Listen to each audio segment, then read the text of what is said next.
hold these truths to be self-evident. That all men are created equal.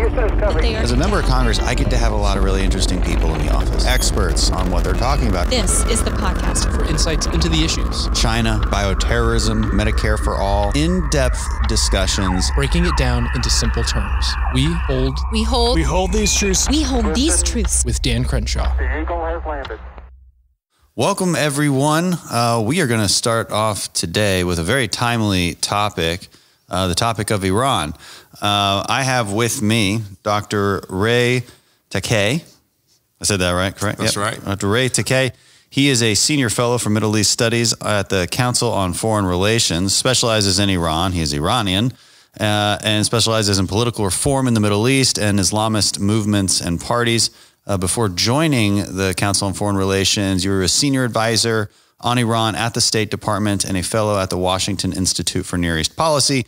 You've authored 3 books. You've written more than 250 opinion pieces and articles for many news outlets, and you've testified before Congress more than 20 times. So you know what you're talking about. And this is quite the week to have you for listeners. Because these podcasts aren't released as we record them. President Trump struck Soleimani just a few days ago. The Iranians responded, and we've been debating this all week. And I think we'll continue to debate it for some days to come. So, Doctor, thank you so much for being on the show. Sure. Happy to be here. Thanks for having me. So, before we get into some detailed questions, and we have many, just your initial reactions to this entire week. I think altogether, I would have to say it's been a positive week for the United States. The elimination of General Soleimani was a much-delayed proposition. It should have happened before. And I think it took considerable amount of courage for the president to do it. The operation seemed to have been flawlessly planned and executed quite perfectly. And I think everybody for a long time assumed that if the United States engaged in such an activity, the reprisals would be quite significant. What we saw is an Iranian reprisal that seemed to be more symbolic than real. So I think we have restored our deterrent power, eliminated a terrorist, a mass murderer, and we have demonstrated that despite what many say, the Iranians aren't 10 feet tall. So altogether, I think it's been a very good week for President, for the United States, for people of Iraq, Iran, globally. Yeah, I agree, and it's been perplexing to me to see this debate play out. I understand the political motivations behind many of the Democrats' comments, but I would expect them to stay silent more than anything else. Like, fine, don't give the president credit, but the position they've taken is pretty indefensible. Well, it's a curious position because That's a nice way to put it.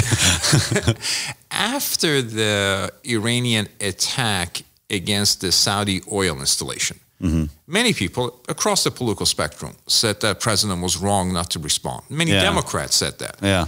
When he responded, they said he was wrong to respond. Right. So it's a position where he can't. He can't do right. I suspect, and this better than I do, our politics are so polarized that we can't come together on Soleimani. That's extremely concerning. You said something, which is that Soleimani should have been taken out much earlier. Yes. And were there any actual opportunities to do that because you look at this particular attack, we have very good intelligence, and I know not everybody can see that intelligence, but it is very good intelligence that he was about to commit attack. Plus, I'm going to just say this as an aside, the president's taking a lot of criticism for implying that Soleimani was going to attack an embassy, and people are saying, well, how do you know? And I say, well, he just did attack an embassy, right? Like, it just happened. Well, that's his job. Right. That's the resume. Yeah. That's his business card. He attacks American installations. And so this situation to me seemed extremely defensible for all those reasons. But can you identify any other situations in previous history where we might have taken him out and been actually as well off as we are right now? My understanding is on 2 occasions during the Bush administration, an opportunity presented itself. I don't know if it even got past CENTCOM. I don't know if he even got to the White House, but I think the military leadership at that time decided not to. And you have to recall, that was the time, if the time frame is correct, during the height of the Iraqi civil war. Yeah. So there was a lot of concern regarding the fragility of the Iraqi government. Right. You're preoccupied. You're really going to start a fight with another country. Yeah. So the military, for a variety of reasons, I don't know exactly the reasons, but they chose not to. I don't know how far that got up to the chain of command, because it wouldn't even get past CENTCOM. What about, didn't we talk Israel down at one point from striking Soleimani? I don't know that episode. I think Israelis are always a little more cautious about this than people think. Although I think they would strike Soleimani if they had a chance. And once Soleimani came to the periphery of Israel, trying to establish fortifications on Israeli periphery in Syria, then Israelis struck back very hard against the Iranian fortifications and missile bases and factories and so on. So they have demonstrated they're willing to defend their interests. Yeah. I suspect if Israelis really thought it was in their interest, they might have done it, but I don't know the specifics of that episode. Yeah. Any time during the Obama administration that there was really an opportunity? Not that I know of. Yeah. And, the question is, would they have even taken that opportunity, especially considering their main goal was the Iran nuclear deal? Yeah, I suspect they would not have. Also, because if you kind of listen to the commentary, many of them believe this would be a prelude to war. And President Obama was very concerned about getting into a war and getting into any sort of a military confrontation in the Middle East. So I suspect he would be more reticent about it. Yeah. Well, let's talk about that philosophy for a second, because that is the driving narrative of many Democrats. If you do anything, it means war. And I think that's an overly simplistic way of looking at things. But there's something else that concerns me about that narrative, which is this. And Susan Rice has come out and said that because of President Trump's actions, we've seen an uptick or a beginning of Shia proxies lobbing rockets on U.S. bases. That wasn't happening before. And my first thought is, okay, so are you saying that our strategic actions are actually decided upon by these homemade rockets? Like, is that how a superpower is supposed to act? Because that is the implication of that narrative. Well, again, the Democratic narrative on this is curious because Susan Rice and many others also say what the president has done in this case could get us evicted from Iraq. Yeah. This is kind of ironic. Yeah, it is. Like, where do they stand? Yeah. Given the fact that in 2011, it was the Obama administration that evicted itself from Iraq. Yeah. So they have to decide whether they want to stay or leave in Iraq. Yeah. But, the president doesn't get a lot of credit. I just think if the president came out for milk, they would oppose it. It's just the way the politics of this are working out. As far as the Shia militias being more activated against the United States, I suspect this will lessen that. Yeah. Because for a long time, for 40 years, predating the Iran deal and all that, the Islamic Republic had a doctrine, a terrorism doctrine, that worked very well. Namely, they would employ terrorism against the United States and others.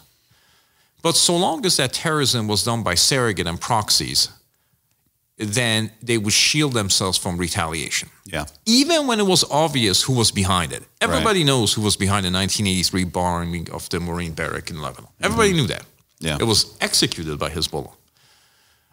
I know for a fact that Clinton administration knew who was behind the 1996 bombing of the Khor Towers residence in Saudi Arabia. Really? There was intercepts. Yeah. And everybody knows who was behind the carnage in Iraq against the American forces. But so long it was done by surrogates, Iranians were thought to be immunized. What is not stated here is that the president actually nullified that doctrine. Yeah. What he said is, if there is terrorism against, in this case, American installations, even by the Iranian proxies, the address is Tehran. Yeah. That's a huge break from 40-year bipartisan pattern of conceding to Iranian terrorism if there's some ambiguity about its source, even though there isn't any. Yeah. Now, how that message is received in Iran remains to be seen, but I suspect that will have a tempering effect. Now, what happens, the president is always consistent, so what happens next remains to be seen.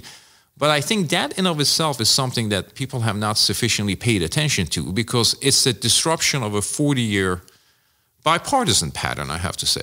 Yeah, we've been allowing this plausible deniability for a very long time. I call it implausible deniability. That's a better way to put it. Because everybody knew who did it. Yeah. Everybody knew who ordered it. Yeah. But we wanted not to have the altercation, so we bought into the fiction that Iranians offered us. Namely, It was Hezbollah, it was Saudi Hezbollah, or what have you. Right. Yeah, they wanted to. I mean, they're very good at surrogate warfare. Just coming from the special operations community myself, we specialize in surrogate warfare. We call it unconventional warfare, but it's basically you train. Yeah, but you know who's behind it. Yeah, well, not if you're doing your job correctly, but we know it's Iranians, right? And but they've always been good at this. They do it throughout the region, and because it's something that's worked for them. Yeah. They have inflicted cost without corresponding punishment. Right. And that continued. And so the next question that rises to the top in this week's debates are, the main one is, are we safer? Okay. And so as I watch the Democrats' rhetoric, and it tends to shift quite a bit here and there, they've sort of moved away from whether the president was authorized or not, because that question has been answered, I think, very clearly. They've moved into a more strategic question of, are we safer? And why did we leave the doctrine of appeasement via the JCPOA, which is just for everybody, that stands for the Joint Comprehensive Plan of Action, which is also known as the Iran nuclear deal. So we left that, which basically was a payoff, right? A payoff to say, hey, please delay your enrichment of uranium for us for at least 10 to 15 years. It didn't delay enrichment. Enrichment continued under the Iran nuclear deal. Yeah, they're limited at like 3.67%. But we have very little. Well, let's talk about that. Okay, so what do you mean by that? Well, the JCPOA, the Iran deal, did not proscribe Iranian enrichment. Iranian enrichment continued. What is said that Iranian enrichment has to be capped at 3.67, which is not a big deal. Yeah, because you can enrich. You can't make a nuclear weapon out of 3.67%, but you can do energy. Yeah. But if you can't perfect enrichment at 3.67, it doesn't take you that long to get to weapon grade. Yeah. And they were supposed to ship out the enriched uranium that they maintained as a result of that, and they have renounced all their obligations. The Iran nuclear deal was not a sturdy barrier to Iranian proliferation. Right. It allowed the modernization of the Iranian nuclear program because it did nothing to stop the R&D. Yeah. And that was a real big deal for them because they actually wanted to modernize their program and not continue enrichment with primitive technologies. Right. So they were going to phase out some of those centrifuges, which they dismantled as part of the Iran deal anyway. Yeah. What they traded in was some capacity for the ability to modernize their program and get sanctions relief. Yep. That was a pretty good deal for them. It was a great deal for them, actually. But also, we couldn't even access some of their military facilities either, where they could easily be doing even more advanced enrichment. It is a violation of not just the Iran nuclear deal, but their basic safeguard obligations on the NPT when they prevent access. Right. So they prevented access, nothing happened. But it was written into the deal that we didn't have access to some of those places. Then the deal is a violation of the safeguard agreements. Right. I mean, it's just a bad deal. Yeah. You know, and people don't realize that. You know, they say, well, it prevented a nuclear weapon. That's far from clear. You know, and for a couple of reasons. We didn't have a baseline. Like, we didn't know how far they'd gotten in the first place. That's a big argument against it. Right. The second big argument against it is even if they did abide by it and had every intention of abiding by it, which is possible. I'm not saying that's impossible. Well, they're not today. No, well, not today. But even before, even when we were in the deal, it's possible, but it's not probable. And I know the Israelis had intelligence that showed that they were trying to cheat. Before we even pulled out. But even if they weren't, even if they were trying to abide by it and showing patience, which would be in their character because they are a patient, regime. Right. And they're not like the U.S. where we think in 4-year terms. They think 4 years. Fair, yeah, maybe less, but 2. That would be an improvement. Yeah, that's true. 4. But they think longer term. They're one of the highest virtues in Persian culture is patience. Cleverness and patience. Yeah, and they feel they outsmarted us, and so they could look to 10 to 15 years and say this is great because what happens in 10 to 15 years? You're going to come back to the table and try to tell us not to do something. Well, we already abided by the deal. The deal shouldn't be, even if it was still in existence, it would have to be thought of as an 8-year deal. Yeah. Because on year 8, they would be allowed to install advanced centrifuges. Okay. And it would take them from 2015, how many years would it take them to produce new generation of centrifuges? Let's see, 8 years. It takes a generation to produce a new generation of centrifuges, about 8 years. So it was really an 8-year deal in terms of modernization of their capabilities. Yeah. And just to see how poor of a deal it was, look all the things they have done. Yeah. Yeah, but ballistic missile testing. Well, not just ballistic missile. capable. They're installing new generation of centrifuges. Yeah. They're enriching uranium. The Atomic Energy Organization in Iran is expanding. It has been expanding since 2015 in terms of personnel, technicians and engineers. Right. Now, engineers design, technicians build. Right. So it's just the level of activity that has gone on, which has allowed them to resume most of their activities with alacrity. And that's so it. The deal's talking points that were used in 2015 were not wrong. They were fraudulent. Yeah. Okay. It didn't block the pathways. It wasn't a gold standard of inspection. You're saying it helped the pathway. It actually encouraged it. I think it legitimized Iran's nuclear program. Legitimized, it's a good word. It enabled it because they could have access to international technologies. Small example. Prior to the deal, Iranian graduate students could not be trained in nuclear physics abroad. They can today. So in a lot of ways, the deal took an illicit nuclear program and branded it legal. Yeah. It brought in within the community of nations. Legitimized it, Legalized it, legitimized it, advanced it, and enriched it, and enabled it. Right. And under this false pretense that Iran needs a nuclear program. Right. Which it doesn't. It doesn't have sufficient domestic indigenous enrichment to operate national civilian that's energy. Never been a feasible explanation at all for energy purposes or anything else. Right. So bad deal. So it's a bad deal. I mean, that's the JCPOA, and the narrative goes that but since the nuclear weapon was taken off the table, which again is highly debatable. Well, it's not debatable. It was not taken off the table. It's not taken off the table. In fact, we were put on a path towards that we're safe. I'm just saying what their narrative is. That we were safer, and again, as Susan Rice says, we were getting less rocket attacks in Iraq. What I pointed out was, well, sure, for a period of time, there's less rocket attacks in Iraq, probably because the Shia militias were battling ISIS, right? Not because they just all of a sudden became good people and American lovers. That's just not how it works. But let's not forget, they also boarded a U.S. Navy vessel. Instigated multiple civil wars throughout the region, tested, I think, over 20 ballistic missiles, I think 16 of which that we know of are nuclear capable, quadrupled funding to Hezbollah, more than doubled their own defense spending. I mean, I remember being in the military, and we were seeing that the IRGC kept talking about how they increased their funding after the Iran deal. Yeah, because they got a bunch of money. So the incredulous reaction from Democrats when Trump had the audacity to say they used that money to pay for this. I was like, well, that is a plausible explanation, actually. There are two things one can say. First of all, beginning with the Iranians and the Iraqis and the Americans, everyone's better off that General Soleimani is not around. And they always say, well, he can be easily replaced. Well, I'll give you a Houston metaphor. You take James Harden off the lineup and you go ask the coaching staff, Mike and Antonio, hey, can't you find another guy off the bench who can score 40 points? Yeah. Sometimes there are guys who are 1 in a million. Soleimani was a 1 in a million guy. In a country of 80 million, can they replace him at some point? Probably, but those guys don't grow on trees. No. There are times when elimination of an individual like that does impair capability, at least in short, medium term. Right. And his deputy is a fairly lackluster character compared to him. And he was a micromanager. I mean, he and his relationships and his experience. Of course, it's not easily replaceable. It's foolish to think otherwise. So that's one aspect of it. The second, in terms of the militias and so on, I suspect what the Iranians are telling their militias is tamper things down for now. Now, it is possible that we'll be distracted and diverted. There's always issues. There's always elections. There's always a crisis.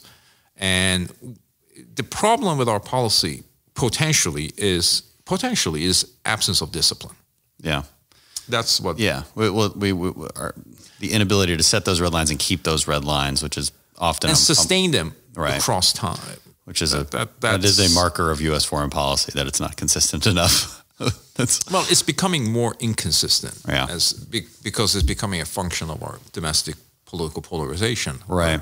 Where even elimination of Soleimani is not eliciting a bipartisan consensus. Right, which is, and here's another scenario, which is worth considering and worth hoping for, and something I've said, which is imagine if every member of Congress just said #Free Iran on Twitter. Right. What kind of message would that send to the Iranian people? And this gets to another question, which is the other narrative going on is we've unified the Iranian people against the United States. I mean, is there any more, any modicum of truth to that?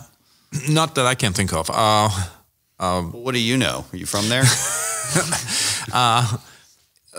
The Iranian regime is a curious one. On January the 3rd, a pro-President Rouhani website that he used to run before he became president published a poll of residents of Tehran, Tehran being the largest city, obviously, where 85% of the people said they were unsatisfied with the government. Yeah.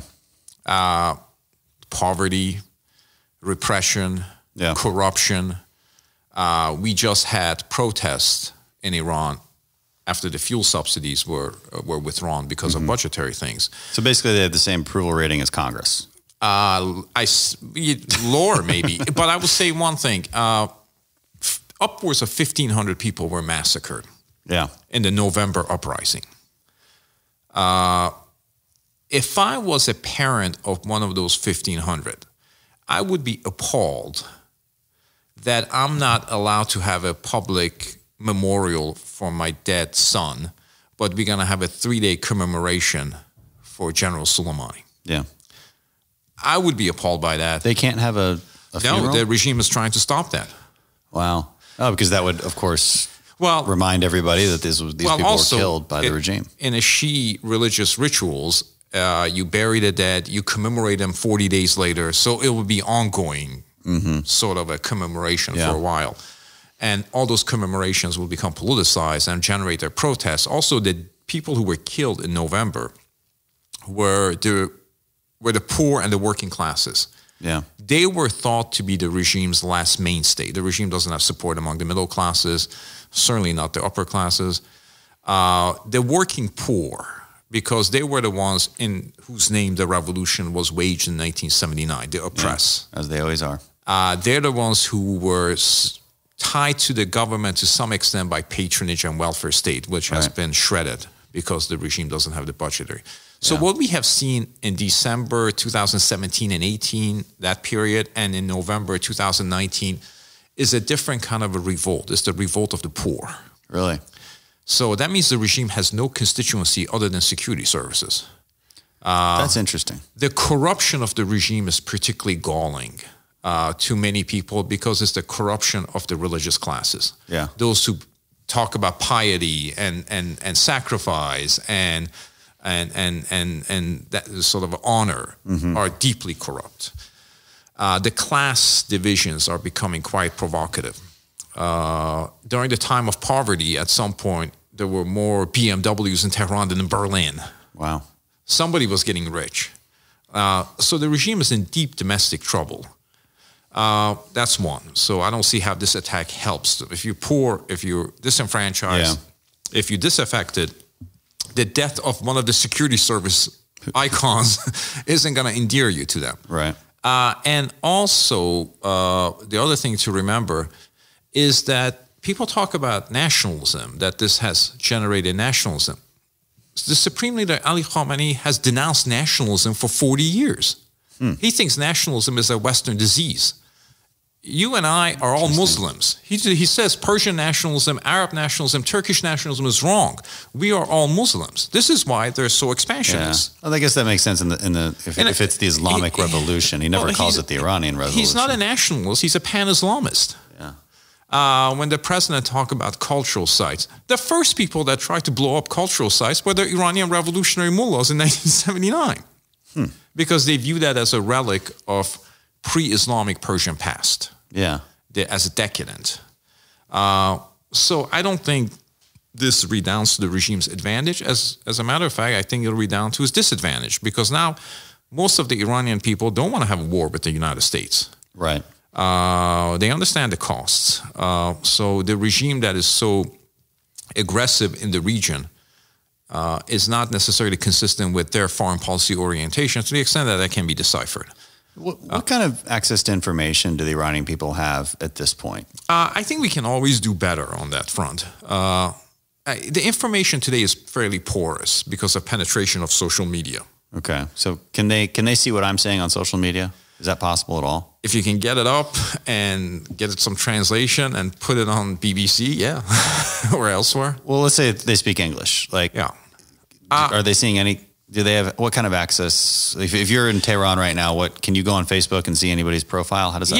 Yeah, they have. At least in urban centers, is deep penetration by social media. Okay. So the regime cannot insulate the country from information. Although they did one thing in the November protests, which surprised me. They shut down the internet for the whole country. Yeah. No other country has ever done that. I don't know how much it cost them. Shows how scared they are. Well, how much it costs them in terms of finances, but it's also demonstrated how they have thought about control in times of crisis. But in ordinary times, it's an unusual regime because there's a lot of flaws of the regime are pointed out in its own discourse. Yeah. So also we don't have to tell the Iranian regime to hate their government. They already do. Yeah. What should we tell them? I mean, if I could put out the perfect message and I knew they would see it on social media and I could get the whole Congress behind it, I mean, what would that message be? I think we need to talk more about issues of human rights, about democracy, about a regime that's accountable to its public. I think too often we stay away from those themes because we are quote unquote afraid of the phrase regime change. Mm-hmm. I don't think bad taste in our mouths. America, I don't think we should not talk about human rights, an issue of democracy, an issue of voter fraud, an issue of transparently fraudulent government and its processes. I don't think we should stop talking about that because they do. Yeah. They understand the corruption. They understand that they don't live in a representative government. They understand that those are the things they want. Yeah. And I think too often we stay away from those topics because of in our mind, the obscenity of the phrase regime change. Yeah. And would you say that there's a benefit to that? I mean, as far as moral support to people? Is there a real tangible benefit to doing that? I don't think we can ever go wrong standing up for democratic values in places where those democratic values are wanted and desired. So when they see that we're divided on this decision to kill somebody like Soleimani after he did what he did and after we had the intelligence we had. That's amplified in their press. The fact that we're divided on that. Okay, so talk about that for a second. Well, the commentary coming from the United States. This is not to suggest in any way that Americans cannot be critical of their government. Right. I mean, if they want to criticize, that. Well, let's assume good intentions for now. If Susan Rice wants to criticize the policy of President Trump, I think she's perfectly entitled to do so. Sure. Yeah. Let's assume good intentions on the other side, but how does the Iranian government perceive that? They tend to amplify and republish commentary in American press by luminaries, former officials, whatever, suggesting that Americans are left safe, the empowerment of Iran, and so on. Right. Those do work their way back. It plays into their propaganda machine. It plays into their propaganda machine. But again, it's just what it is. I mean, this is a price we pay for having a democratic system with pluralism and free speech. So it is. But it's a fact too. I mean, it's important to note the facts. Yeah. And I don't think it plays into regime's narrative of empowerment and capability and instigating fears in a superpower. Yeah. But that's something we have to live with. What would you tell people that they often misunderstand about Persian culture or the Iranian government? And what's one of the number one misconceptions? There's an extraordinary difference between the way the Iranian government thinks about its future and the way the Iranian people think about their future. Mm-hmm. The Iranian government wants to meddle throughout the Middle East. Most Persians don't want their resources spent on Arab civil wars. Most Persians are indifferent to the plight of the Palestinians and don't understand the confrontation with Israel. Most Iranians actually want to have better relationship with the United States and the West, and they don't understand the confrontation between the two sides for 40 years, which they have been victimized by. Yeah. Most Iranians don't want to be governed by a religious theocracy, but by a representative government. Most Iranians are intellectually mature enough to actually handle a pluralism and democracy and all the things that go with it. Yeah. Most Iranians are educated enough, this is a country of 80-90% illiteracy, to manage an economy as opposed to this corrupt, bankrupt system that they have. Yeah. The gap between state... You said literacy, not illiteracy. Literacy, yes. Yeah, yeah. Okay. The gap between state and society is something that we often miss. And that gap is unbridgeable. Mm-hmm. Whether General Soleimani or not, the Iranian people would like to be rid of the regime. Is there any chance of that happening? Well, that's a complicated question. Yeah. I do think that we'll get to the post-Islamic Republic period. Mm-hmm. I don't think the Islamic Republic is a 1,000-year Reich. I think we'll get to the post-Islamic Republic period simply because the business model just doesn't work. Yeah. And the regime no longer has any kind of a reliable constituency. And there's one thing that is now becoming crystal clear to the Iranian public. Two things. One, the regime is incapable of reforming itself. Yeah. Number two, and this happened around 78, 77 with the previous Iranian regime, the monarchy. At some point, when the Iranian economy began to decline in the 1970s, all countries experienced recession. But the economic narrative had a psychological tinge to it in 1970s. It wasn't that we're having a recession. Is that things are never going to get better, and I didn't get mine. And I know who did. You have the same psychological dimension to Iran's current economic crisis, that the good times are over, they're never coming back, and I didn't get mine, only those people did. Yeah. That's a very powerful and corrosive message. Divisive. Absolutely. So I think we'll get to the post-Islamic Republic period. So how does that happen? I mean, is it simply the Iranian people rising up? Are there outside? I mean, I know there's outside groups. Right. You know, the Shahs. Right. I don't know if you can ever predict with precision how a regime like this collapses. Nobody have predicted how the Soviet Union collapsed. Right. Nobody have predicted how other regimes collapsed. Nobody have predicted the way Shah's regime collapsed, the monarchy in 1979. What we can say with some measure of certainty that all the conditions for the collapse of the regime exist. Yeah. And regimes like that decay for a long time before they finally collapse. And we're seeing the decay, the hollowing out, the sort of exit of the elite, the brain drain. Yeah. Most people don't understand how Iran is affected by brain drain. Right. Because one of the clever things that the regime has done is, unlike the old Soviet Union, if you got a degree in computer science and you can go to Australia, go ahead. Mm-hmm.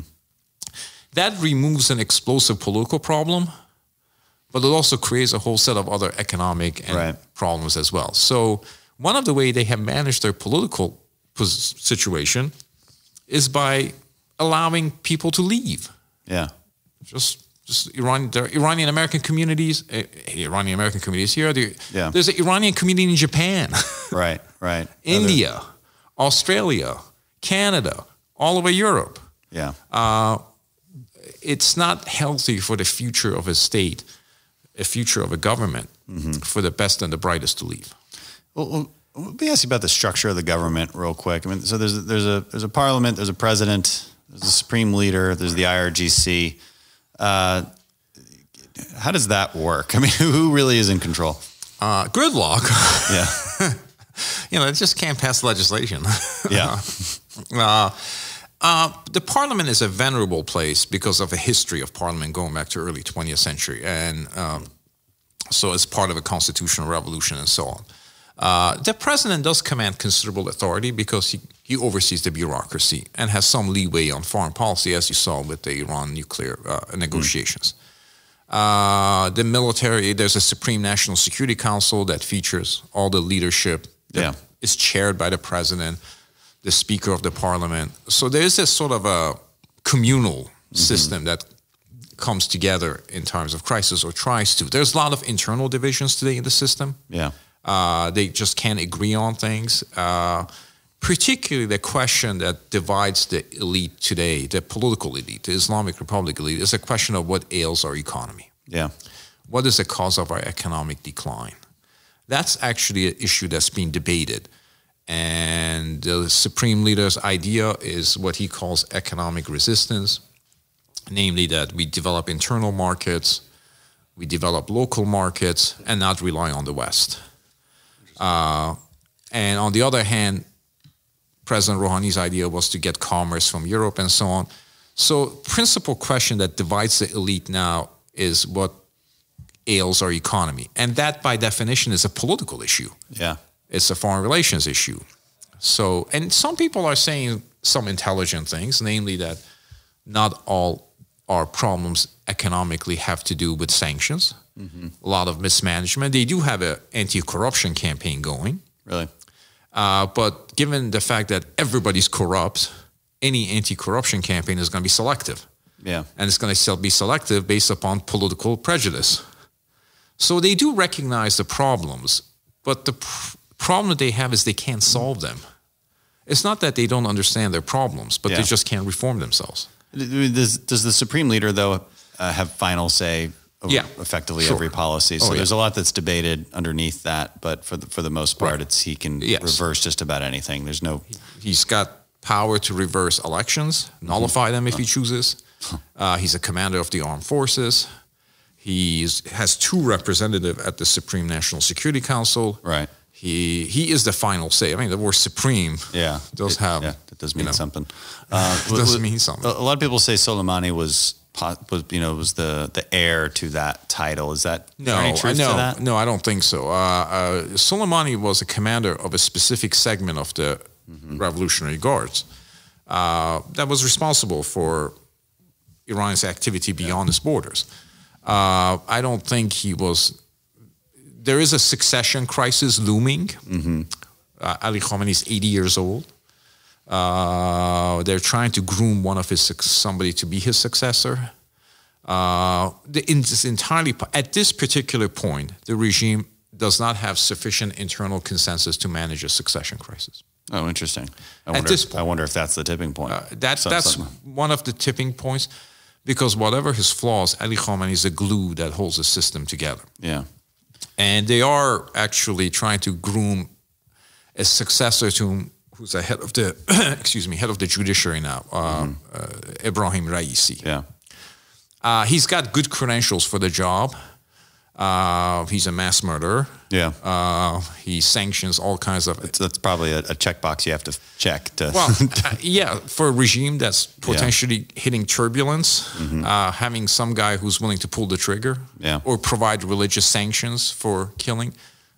People always talk about the Revolutionary Guards versus the religious leadership. Who's in charge? They used to say about Prussia, every country has an army. In Prussia, the army has a country. Mm-hmm. That's not the case here. I mean, it's a symbiotic relationship. They need each other. Yeah. Going back to the will of the people real quick, because something came to mind, which was Soleimani's funeral. Right. Well attended. Right. We have some weird descriptions of that funeral from our country. In putting it in glowing terms. But so given how unpopular the regime is, how do you get that many people to turn out for a funeral? Is that just everybody? Is that the 15% that actually supports them? The Islamic Republic for 40 years has been very good at staging demonstrations. Okay. How do they do that? They bus you in, you get free meal, all this people in work offices and so on have a day off, and you have to come in, you get privileges. They've been very good for 40 years at staging demonstrations. Interesting. This is one of the expertise that they have. Yeah. As revolutionaries who came to power through demonstrations, they understand the street power. Yeah. So they can mobilize demonstrations for something like that, for funerals. Some of it may be genuine expressions of momentary expression of concern about what has happened. But I do think that is a well-practiced craft of the regime to stage street demonstrations. Yeah. It does have some mobilization power in that sense. Right. Yeah. I mean, if it's interesting the way you put it, they have experience as revolutionaries. And if you think about radical activists in any country, there's certain tactics that you use. Right. And we see it all the time. Yeah. Right. So that's interesting. So this is the week. This is the second week of January. How do you see this playing out for the next month or two? Well, they have to figure out what happened. I mean, we underestimate how unsettled they must be at this stage. Mm-hmm. After 40 years of a certain type of foreign policy practice, they have a problem now. Yeah. They have never been able to understand President Trump. Yeah. They're unsettled by his unpredictability. They don't know how to deal with offer of negotiations, terrorism, punishment for terrorism. They haven't figured this out. Internally, there's no consensus for how to talk to the United States. Yeah. I think President Rouhani wanted to, but I think he'd probably be a poor agent. Mm-hmm. My guess is at this particular point, a number of things happen. First of all, there's going to be a lot of intermediaries going to Tehran and Washington, trying to generate some type of talk. Whenever there's a talk of war, it never leads to war, it leads to diplomacy. Yeah. So there'd be a lot of intermediaries coming and going between Tehran and Washington saying, whether it's President Macron again of France, whether it's Prime Minister Abe, whether it's the Iraqis who have tried to mediate between the United States and Iran and have an interest in doing so today. Mm-hmm. So I suspect we see a lot of back-channel chatter, but I think my guess is what the Iranian government will try to do is wait to see what happens with our elections. Yeah. If the president is reelected, they have to recalibrate again and potentially approach him with a diplomatic opening. Right. If somebody else is elected, then there's not much they need to do because the traffic will go the other way. It's going to, the appeasement strategy will come back in full force. Well, the traffic is going to go the other way. They don't have to reach out. They'll be reached out to. They will. Again, for the strange reasons, the curious reasons that we talked about. I guess in a sense you already answered this, but what should we do? I mean, ideally, what does our strategy going forward look like? I mean, how is there a path to a nuclear deal or a deal in general that's actually good? Well, what I would say about the president's policy. At every step of the way, he has defied conventional wisdom and succeeded. He said that, his critic says that if he leaves the deal, United States will be isolated. Not true. Mm-hmm. If United States leaves the deal, it will not be able to multilateralize its economic sanctions. Not true. Right. If it sanctions or takes active measures against Iranian military leadership, will be in a war. Mm-hmm. Not true. Not true. So his critics have been... kill the head of the IRGC. We're still not in a war. Not in a war. Yeah. So at every step of the way, our maximum pressure strategy has succeeded. Right. You cannot lower the Iranian oil exports without disrupting the global economy. Not true. We can go through the checklist of talking points that have been negated. What you would do now, I would sustain the strategy of pressure, and I would actually try to get the Europeans to reimpose the UN Security Council sanctions. Those sanctions were in place, and if Iran violated the deal, which they are today, they have been for a long time. You heard the phrase in 2015 about snapback. Yeah. Now it's time for the snapback to come in. Right. So the president referenced that Europeans should essentially snap back the UN sanctions. Whether Europeans will do so or not, I'm not sure, but the United States itself has legal authority to do that. Right. That's one. I think the strategy of pressure, I would continually apply it because two things will happen. Either Iranians will return to the table in a more humbled way or the regime will collapse. My guess at the end of the day is the Islamic Republic can break, but it's unlikely to bend. Mm-hmm. So I'm not sure if there's a deal out there along the parameters that are durable to deal with the problem. Right, or the parameters that we would need to call it a good deal. Yeah. The Secretary Pompeo's 12 points. Right. From May 2018. Right. Where he established the parameters of a good deal. I don't think we should walk those parameters back. Yeah. Because they're sensible.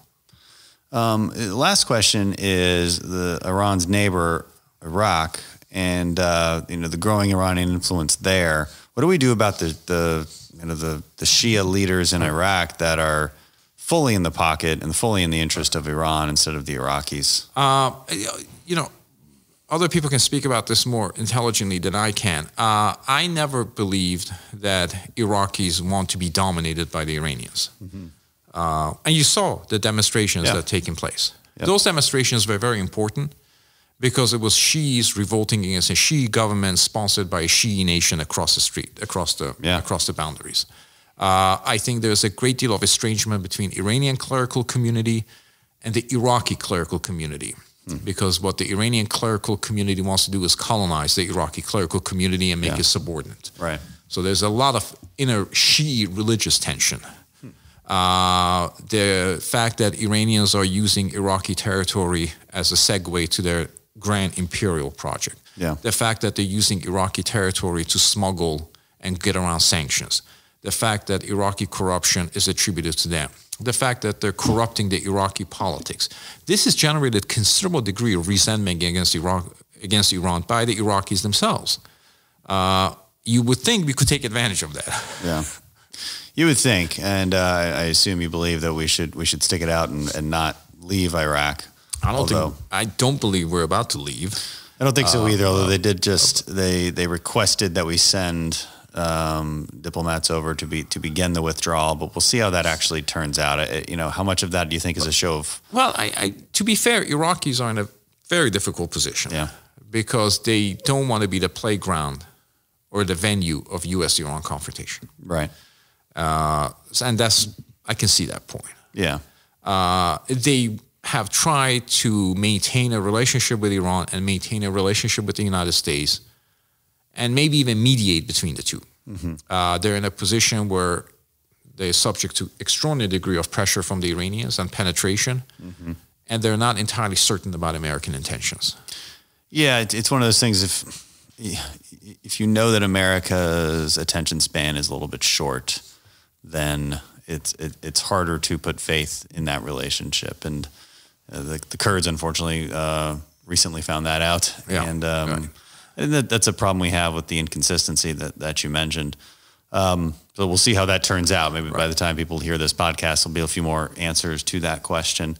But until then, maybe we'll have you back on. Sure, happy to do for it. that. So, hey, Dr. Ray, Takeyh, thank you so much for